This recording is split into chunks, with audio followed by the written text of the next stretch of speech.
I need to train really hard without training really hard. I did chicken and asparagus, and then 10 minutes later threw it back up. Quite frankly, having a meltdown. Right then, hello. Peak week for Detroit now, moving on, obviously, from the Fit World Pro. Wasn't the result we wanted. I'm sure you've all watched the show day video, so I don't need to keep saying what's already been said. Obviously a hard one for me to take, but one I will take. A little bit deflated, like inevitably, the show was only yesterday. It's currently 9 AM Sunday morning, right? I didn't sleep great, I'll be honest. Ended up being able to phone and my girlfriend for a bit yesterday, which was quite nice. And then got up this morning, right? I had an absolute fucking stinker of a morning. It's the place we're in, they've got like a laundry, little mat outside. So I thought, look, I've got loads of clothes covered in tan and shit. And obviously we're now flying to Detroit tomorrow. So I was like, I'll get up early and I'll go do some laundry, right? Start the day with some good momentum. Go to the laundry place, pour the detergent in, put my clothes all in on top of the detergent. And then the washing machine doesn't take like my credit card. I need to call it Amex or whatever. I didn't have that, so I then couldn't get it to work. But then I had to pull my clothes back out that are now covered in laundry detergent and tan, and they're all wet and soggy. And it's like, wasn't great. So I ended up going over to Tom's apartment at like 6 AM to go and do my laundry around here before he goes to his flight this morning. So that's where we've been this morning. I was only after a bit of food yesterday, and obviously all the loading and everything. And after rehydrating post-show, I was still only 213 pounds this morning, which just shows, the physique is tired. We're finding it hard to fill it back up at this stage now. Obviously, we're not getting the result I wanted. I'm in the mindset if I want to dig, I want to push harder, I want to get leaner, I want to get better for Detroit. But actually, I need to take a step back, and it's more food is really the answer at this stage. But I'm just finding it hard to eat, obviously, because it's like counterintuitive it feels. So this is where I just need to be an athlete and listen to Tom and do what Tom says. So putting 500 grams of carbs in today, protein down a little bit lower. So we've had rice pudding pre-workout. We've got legs up today. Obviously all the food in the last few days, we're going to go put it to good use during the leg session. The legs definitely flattened off a little bit. One thing I've not touched on prior to the show, didn't really want to talk about it leading in, but I did pull my hip flexor quite severely about 5 weeks out, which massively impacted leg training. So you probably noticed there wasn't any leg day videos. You also noticed on Instagram I didn't really post any legs, and it's because I've not been able to leg press. I've not been able to hack squat for the last 5 weeks, which when my legs were going to be an issue anyway, which we knew coming into this prep, as I spoke about many times, it made things very, very tough to manage. So we've basically been having to do really high volume leg extensions and stuff, which inevitably it's not going to hold the size as well, and it didn't. That left hip flexor injury is still present. Because of peak week and having a little bit of time off, it's feeling a little bit better. So we're going to go in and see what we can do today. But you'll very much see from this leg day, I am having to train around that still, and that will be the case. But it's one of those injuries happen, and we've worked around it, and I still brought a physique I was very happy with and a very improved physique compared to last time to the stage, even with that injury as well. I'm not sitting here making excuses saying, I was injured and that's why my placing was what it was. Like, no. Even without that injury, my placing still would have probably been that. But it's, one of those. So it is what it is. We're going to go hit legs, get some good momentum going. Fit World's happened now. It's behind me. When you're in a place like this, okay, I'm having to constantly remind myself of this at the minute. You've got two options, right? You can sit, you can be really sad, and you can dwell and you can do fuck all about it, and you're not going to feel better. Or you can be sad, you can accept that, and you are the only person that can help yourself in that position. So, sure, I'm sad. I'm not going to just sit in bed and dwell on it and mope about and be negative all the time. I'm going to go to the gym. I'm going to hit fucking legs the morning after as well as I can and be positive about it. And that's all I can do to try and get better. And that's the only thing that's going to help me get better, is doing that. So.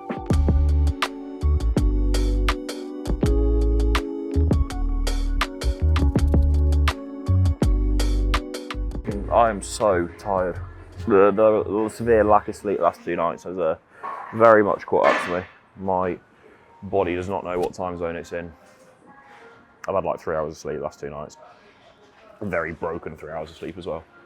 I'm gonna walk for like 5 minutes, try and wake up a little bit, and then we'll get into legs.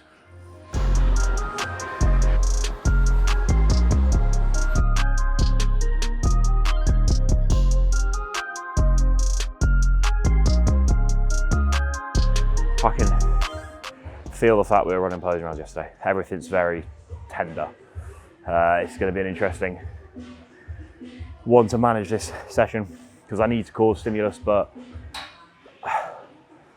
I need to train really hard without training really hard, which I don't know how you manage that. Yeah, we'll see. We'll very much see.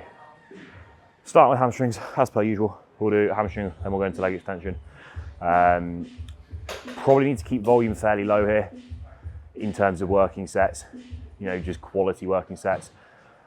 What I have been having to do is do like 3 sets and drop sets on stuff like leg extensions just to get enough volume to the quads. I don't think today that's the move when I'm this depleted and this sort of fatigue.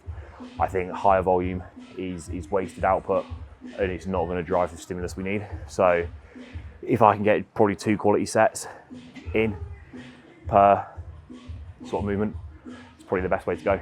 I'm going to have to play around with the bits of equipment here. Typically, the only thing I've been managing to do that's really been keeping the pressure off my hip flexor and getting as much drive to the quads as possible is pretty much a Tom Platz hack squat, where feet are like right at the bottom, almost going onto the toes.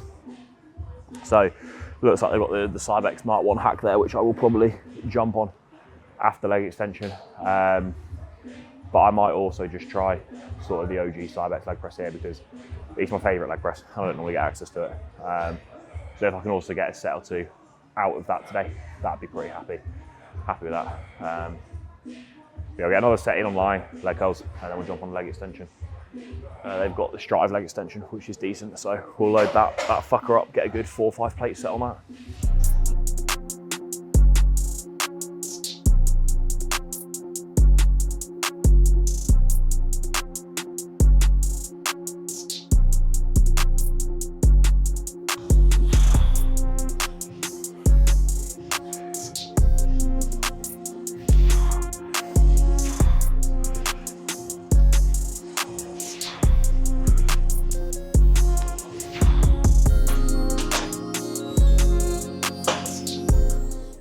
Tom and I are in agreement, so this is a little silly to be risking fucking hospitalisation for a bit of legs. We'll do the smart thing today and worry about tomorrow.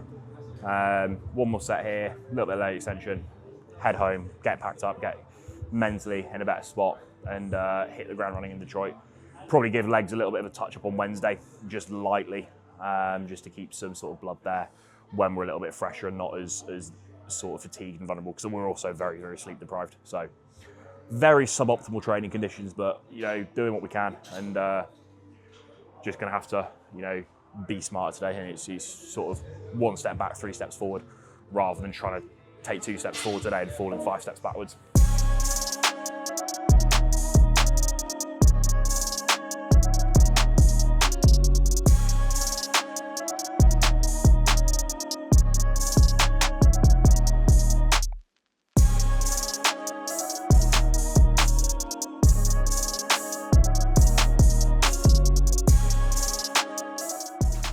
Right, leaving it there. To be fair, quads feel obviously work just because there's nothing to them, so that was very fatiguing. We'll see how things progress this week. Like I said, I'm just going to worry about today now and take it day at a time just for mental reasons. Obviously come Wednesday, if we can get a little bit more volume in, I think we will probably try. Leg detail, luckily, is one of my strengths, so I think if we can do a little bit more Wednesday, 3 days should be enough for them to recover enough to get the detail back in them ahead of Detroit on Saturday. But yeah, that's just not healthy for me to keep pushing any harder than I did there. Satisfied I did what I could. Would have liked more from that session, but I just can't push it. So yeah, we're gonna head back now. Plan food-wise tomorrow, which will be 0 carbs all morning for the flight, and then once we land, we'll put a little bit of carbs in, but tomorrow will be mainly 0 carb just due to flying and dropping some water retention. Obviously, what we're gonna probably see today, because I'm gonna just slam water the rest of the day, is that sort of rebound with water weight after the harsh drying out process. So they probably need a few days on lower food just to then pull that water back off before we do all of it again. This is the difficulty with doing back-to-back peak weeks, especially with weight caps, having to make weight and then load aggressively and dry out aggressively at the same time, to then rebound from that straight away for a show 6 days later. Very, very tough to do. And that's what we're learning. And these are all new experiences for me. And this is where I think the fact it is my rookie season, and the fact, like, yes, I've done a lot of shows, but I've not done a lot of shows at this standard. So it is very much a steep learning curve for me, which is good. It's all good experience. You know, if everything went suddenly perfect, and you know that, I probably wouldn't have learned that much from it. So going through these harder times, although they're shit, I am learning a lot, both about myself and about how to manage things. And that will no doubt pay dividends to the future. So at least that's something positive we can take from this. So yeah, we're gonna head back. I'm gonna drink plenty of water. Got some nice chicken and rice to look forward to today, with plenty of sodium on there. And lots of water is the plan. So yeah, we'll catch you when I next see you.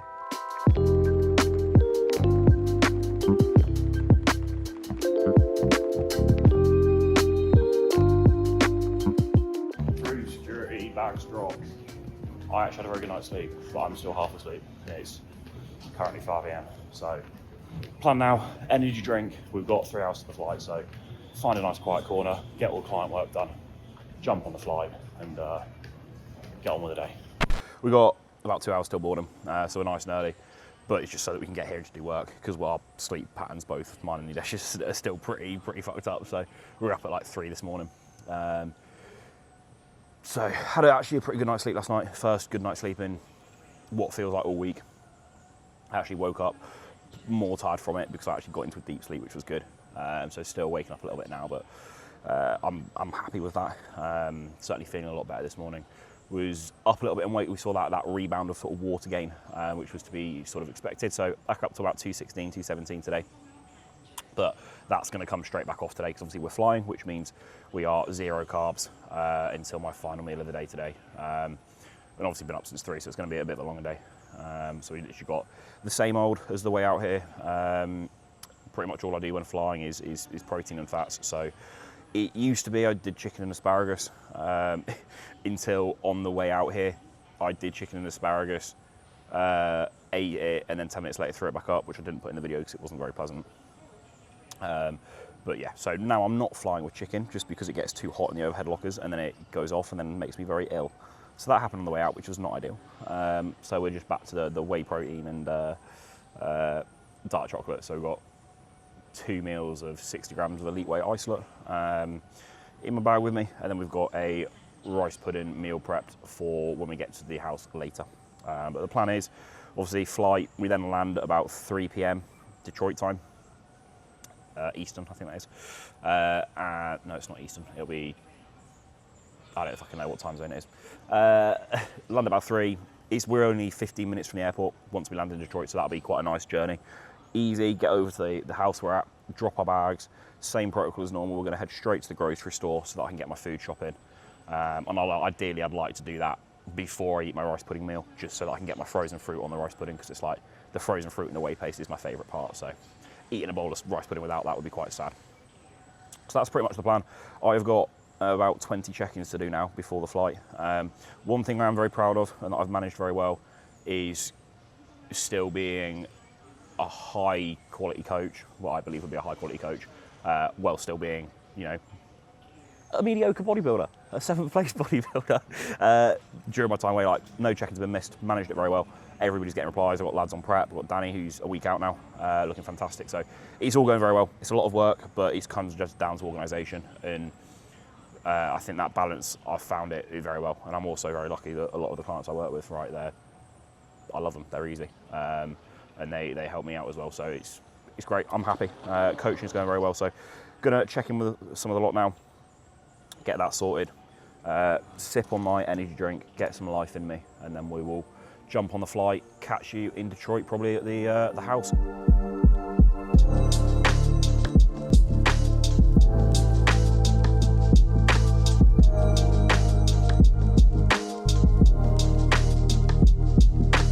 went to the grocery store last night and I did a grocery haul.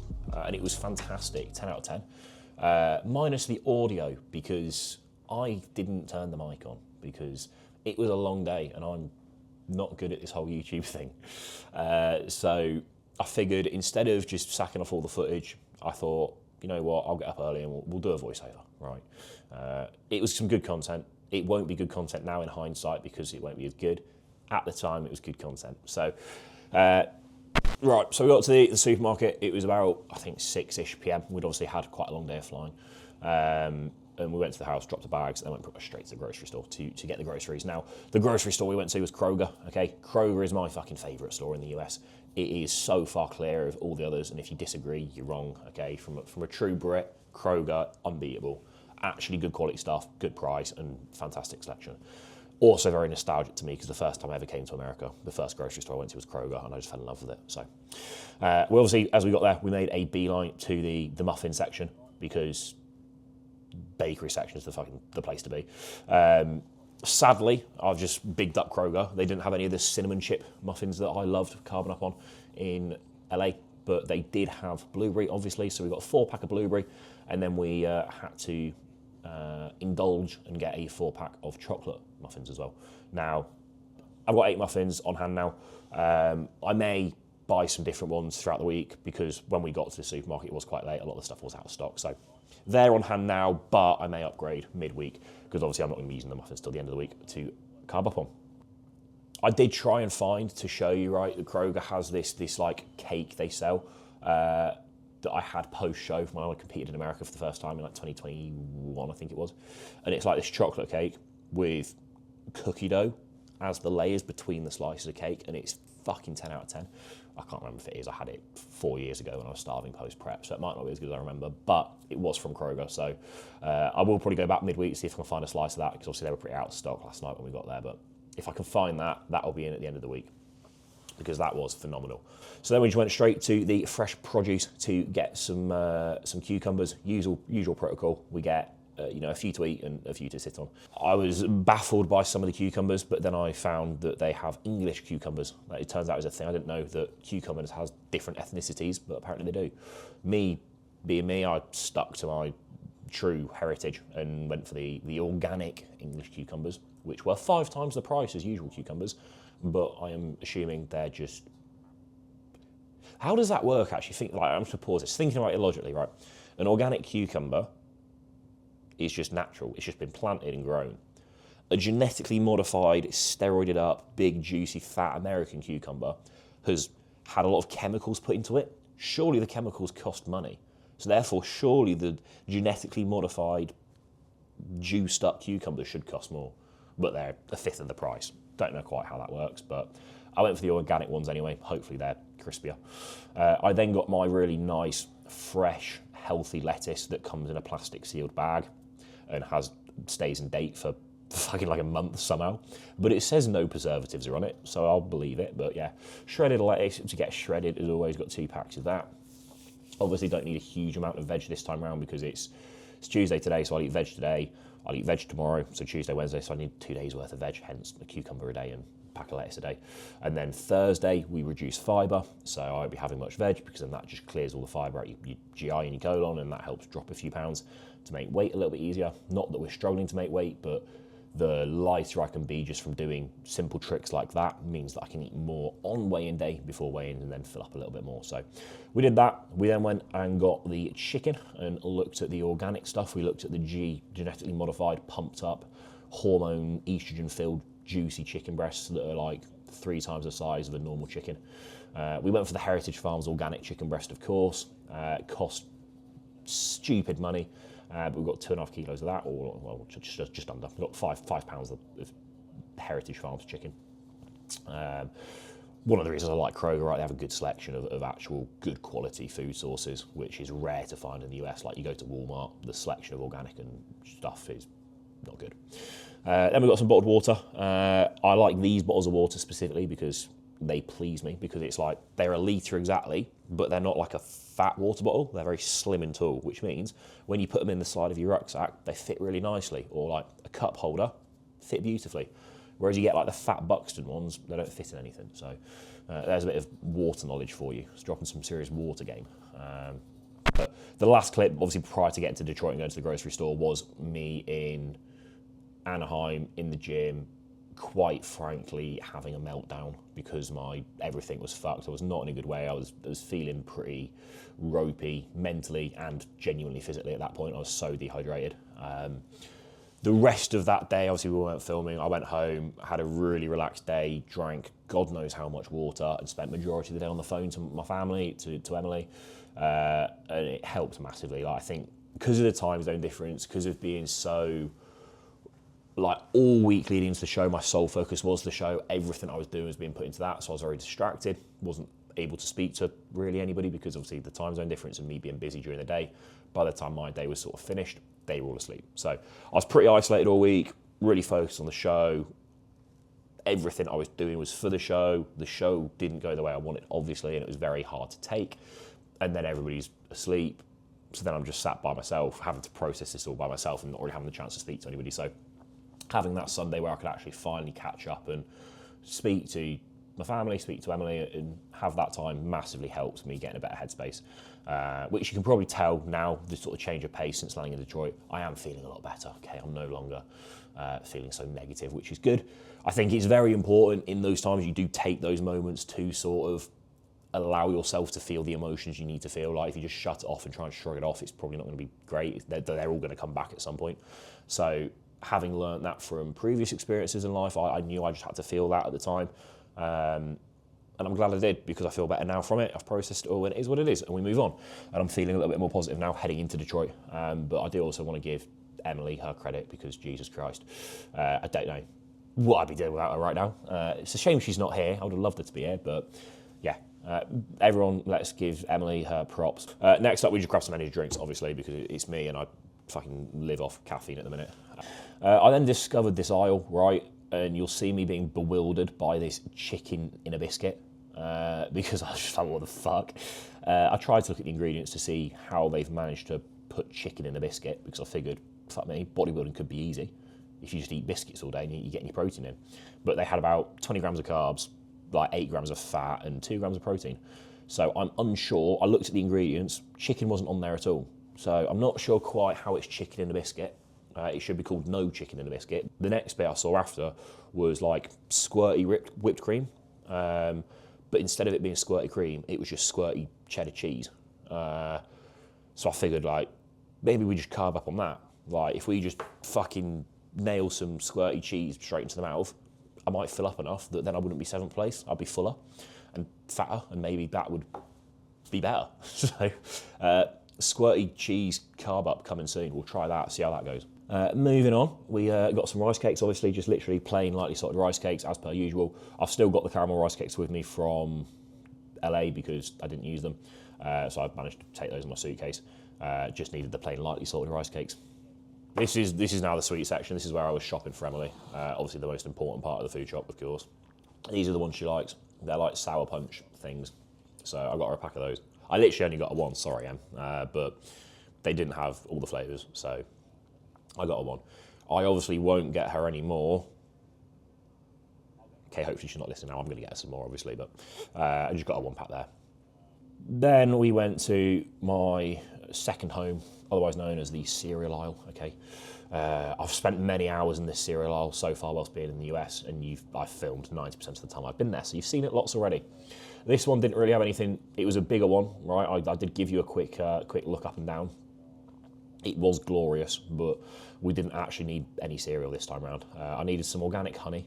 I got the exact same organic honey that I used in LA, just because it sat really well. It was nice. So just trying not to change any ingredients. And then cereal-wise, I don't actually need to buy any this time around because I've got my ESN parcels coming this morning. That's what we're waiting in for now, which will have all my Rice Krispies from ESN. And I've still got half a box of UK Frosties from so I used half the box carbon up for the California show. So I've got the other half with me now. Reason I brought UK Frosties out, if you didn't see the other video, is because cereal in the USA is very, very different. There's a lot of different shit in there. So although it's Kellogg's Frosties and Kellogg's Frosties in the US, they're actually different ingredients. Same for the Rice Krispies. Main difference being that was concerning for me was that in the USA, their iron content was about 17 times higher or something ridiculous per serving. And if you eat shitloads of iron, it makes you constipated and you can't go to the toilet. So carbon up on that when I'm going to be eating fucking an entire family box of cereal, all of that iron would be like a week and a half worth of iron intake just in that bowl of cereal, which is not good, and it would have blocked me up no end. Whereas if you use the UK stuff, that doesn't happen. So that's where you've got to be organised, and I checked the ingredients before coming out here, so I knew what I had to buy, what I had to bring out with me. And that's just all part of being, or trying to be, a good bodybuilder. Doesn't work, because you then come 7th still, but the effort was there. So if I don't laugh, I'll cry. So we did that, looked at the cereals. There are many that I want to try. Loads of like weird fucking Lucky Charms looking shit with some awful chemicals in there that would probably make me grow a 3rd toe. Oh yeah, I picked up some, so if you know me, like, I just love cinnamon things. There was Cinnamon Toast Crunch, like a million different boxes of Cinnamon Toast Crunch.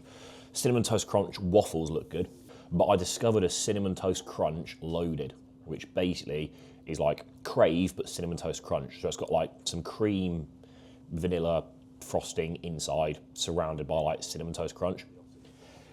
God knows who's come up with that, because that just sounds like obesity and cardiac arrest in a box of cereal, and I'm all fucking for it. So I've bought a box to take back home with me.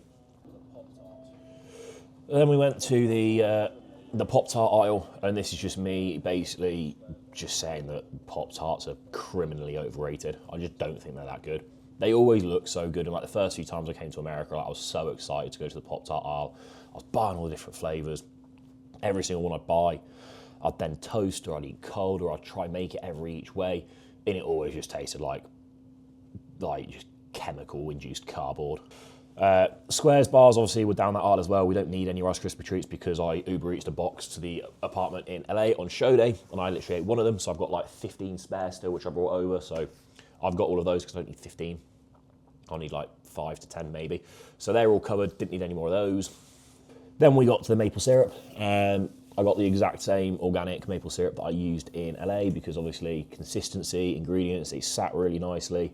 I did have a brief look to see if I could get a bit of a thicker one because that maple syrup was very runny, and obviously I like a bit of a thicker one, like a honey type consistency. But the issue you've got is when you do start to get like a nice thick gloopy maple syrup, it's because they've put loads of thickening agents in there and like shit. Okay, so sticking to a grade A pure organic maple syrup was definitely the best option, where the only ingredient is pure maple syrup. So that is what we did. Had a look at the grits, and because I've decided that, you know, if I want to move up in placings and not come 7th again, I need to just live like Ronnie. And Ronnie didn't eat rice pudding, did he? Ronnie ate grits. So rice pudding protocol may get binned off, and grits protocol is going to come in, and then it's just going to be plates of fries and barbecue sauce like a true Ronnie.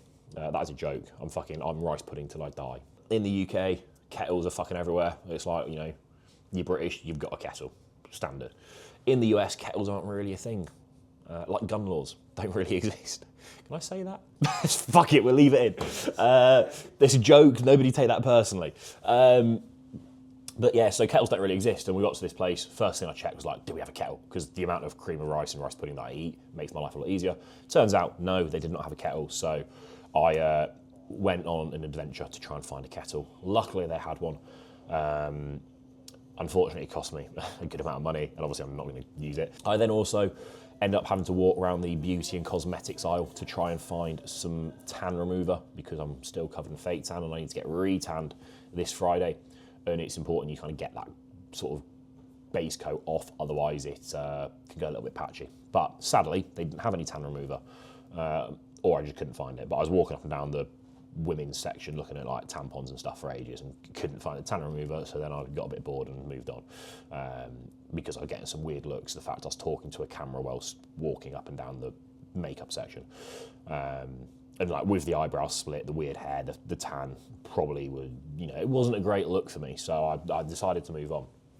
Went and got some organic fruit. I learned from my mistake at LA. Obviously I got organic blueberries in LA and they were phenomenal, but I went for the non-organic raspberries and then ended up having to smash them with a frying pan to make them edible. So this time around, I just got the organic raspberries as well. I think I honestly spent about $30 just on a bit of frozen fruit, which is outrageous because you can get Like the pricing for US makes no sense. So in the UK, a pack of 4 Squares bars can honestly be like £2 in the UK. So Rice Krispie treats for Squares bars are the same thing. 4 of them in the UK cost £2. That's like $3 or $2 to $80, something like that. Over here, you can honestly get a pack of 40 for about a tenner. Right, 40 Squares bars for a tenner. However, to get a bag of blueberries frozen, you're looking at about a tenner, whereas in the UK it's like £3. God knows how it works. I don't fucking know, but it's outrageous. So, and yeah, that concludes the shop. So let me find the receipt that I took a picture of, because obviously this is definitely a business expense because I've put it in the YouTube video. It was $161 for that food shop for the week. That is honestly genuinely the majority of my food shop for the week, to be fair, so I don't actually have to buy too much more. And there's a few extra bits in there, like a box of cereal and a pack of sweets to take home for them, so take like $10 off that. So yeah, we're all sorted. I also got some bananas, forgot to touch on that. Cucumbers, bananas, as many phallic shaped objects as I could find, I just put in the basket and bought. Yeah, that's that. It's now Tuesday morning. This video is hopefully coming out today, I think, is it? Yeah, Nilesh doesn't look happy because he's got to go and edit this all now and then get it out today. So we're in a much better headspace now than the start of this video. So appreciate all the kind words. Everybody's been messaging me and commenting such lovely things, and I really do appreciate it all. Yeah, ups and downs, it's part of the sport, right? I just want to show you it all. When I'm feeling like shit, I want to show it. When I'm feeling good, I want to show it, because everybody goes through it, no matter who you are. Like, I guarantee, like look at Wesley, for example. He has been up and down this for years, absolutely. Fucking look at Ronnie Coleman, right? The guy was last place like every year at the Olympia for the first like 5 fucking years or whatever, and then suddenly he blew up. Logan Franklin, right, had a number of years of poor showings. Look what he then did at the Arnold. So it's like, so what I've had to remind myself is, a result doesn't go your way, a look doesn't go your way. So what? You go away, you get better, you come back, you never know what's going to happen. You know, I'm very young, I've got a long time in this sport, and I was very happy with my shape on stage. Obviously, there's room for improvement from a muscularity standpoint, certainly from a fullness standpoint as well, which is what we're going to try and rectify going into this weekend in Detroit. So I'm feeling much more positive about the future. You know, California's behind us now. You know, there's no point looking back and dwelling on it. We're just going to look forward and move forward. And that is the plan. So yeah, to everyone who has commented nice things and sent me private messages, I really do appreciate you. I have not had a chance to reply to them all because I've honestly had like an overwhelming amount. But I have seen them all and I really do appreciate it. So yeah. Big love to you all. It's going to keep moving. I need to eat my first meal now, and I'll finish my coffee, and I really want another one, but I'm not going to. I'll wait for tomorrow morning. So like and subscribe. We'll keep this moving, and I'll see you in the next one.